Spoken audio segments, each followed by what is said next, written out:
Hi అండి. Welcome to my channel Ambika beautiful vlogs. ఈరోజు vlog వచ్చేసి ఎంతో టేస్టీగా ఉండే క్యాప్సికమ్ ఫ్రై. అది ఎలానో చూద్దాం. ముందుగా స్టవ్ ఆన్ చేసి ఒక ఫ్రెష్ బౌల్ అయితే పెట్టేసుకున్నాను.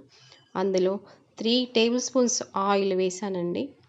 అది కొంచెం వేడవ్వాలి. అది వేడైన తర్వాత అందులో పోపు దినుసులు అయితే వేసుకుందాము.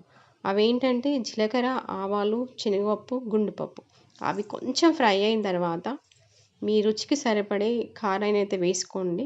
నేనైతే ఒక 8 పచ్చిమిర్చి అయితే కట్ చేసి వేసుకున్నానండి. అవి కొంచెం మగ్గిన తర్వాత ఒక 2 పెద్ద సైజు ఆనియన్స్, ఒక 4 రెబ్బల కరివేపాకు అయితే వేసుకున్నానండి. వేసుకొని ఫ్రై చేస్తున్నాను. అవి బాగా మంచిగా ఫ్రై అవ్వాలండి. కొంచెం కలర్ చేంజ్ కావాలి, మొత్తం సేమ్ గోల్డెన్ కలర్ అయితే రావాలండి.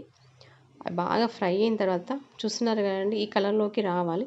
అవి మంచిగా ఫ్రై అయిన తర్వాత అందులో ఒక పావు కేజీ క్యాప్సికమ్ అయితే వేసుకున్నానండి. ఆ క్యాప్సికమ్ వేసే క్లిప్పింగ్ అయితే మిస్ అయింది. క్యాప్సికమ్ వేసుకొని బాగా కలిపేసుకొని మూత పెట్టి మగ్గియాలండి.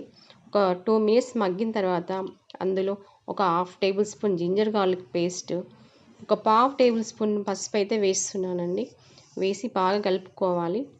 కలిపి ఒక 2 మినిట్స్ తర్వాత సాల్ట్ అయితే వేసుకుంటున్నానండి. మీ రుచికి సరిపడే సాల్ట్ అయితే వేసుకోండి. అది ఇంకొక 5 మినిట్స్ మగ్గించానండి. 5 మినిట్స్ తర్వాత చూడండి ఇలా అవుతుంది. క్యాప్సికమ్ అయితే చాలా బాగా మగ్గిపోయిందండి.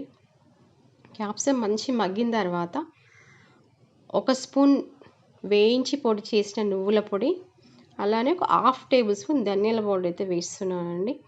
ఇది వేసి కలిపి మూత పెట్టి ఒక 2 నిమిషాలు అయితే మగ్గిద్దాము. చూడండి 2 మినిట్స్ తర్వాత క్యాప్సికమ్ అయితే చాలా బాగా మగ్గిపోయిందండి.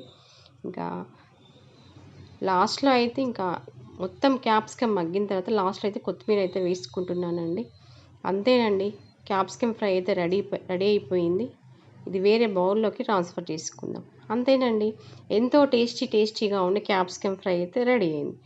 ఈ వీడియో కనుక మీకు నచ్చినైతే please like, share, subscribe. Thank you.